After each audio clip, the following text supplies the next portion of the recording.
اللہ کی رحمت سے دور کرنے والی 3 عادتیں۔ کیا آپ جانتے ہیں انسان کچھ ایسی عادتوں کی وجہ سے اللہ کی رحمت سے محروم ہو سکتا ہے جنہیں وہ معمولی سمجھتا ہے۔ پہلی عادت ہے تکبر۔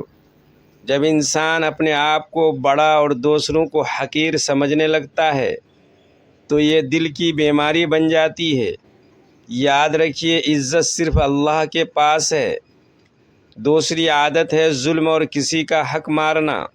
کبھی ایک انسان کی آہ بھی انسان کی زندگی بدل سکتی ہے، اس لیے کسی پر زیادتی نہ کریں، کیونکہ اللہ مظلوم کی فریاد سنتا ہے۔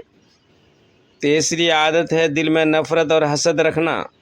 حسد انسان کی اپنی خوشی بھی چھین لیتا ہے اور نیکیوں کو بھی نقصان پہنچاتا ہے، لیکن خوشخبری یہ ہے کہ اللہ کی رحمت کا دروازہ ہمیشہ کھلا ہے۔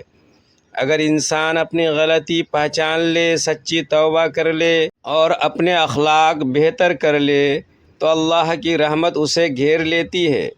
آج اپنے دل کو دیکھیں، کیا اس میں تکبر، حسد یا کسی کے لیے نفرت تو نہیں؟ کیونکہ صاف دل ہی اللہ کی رحمت کا مقام بنتا ہے۔ اللہ تعالی ہمیں بری عادتوں سے بچائے اور اپنی رحمت کے سائے میں جگہ عطا فرمائے۔ اگر یہ پیغام فائدہ مند لگا ہو تو شیئر کریں، اور ایسے ایمان افروز پیغامات کے لیے چینل کو سبسکرائب ضرور کریں۔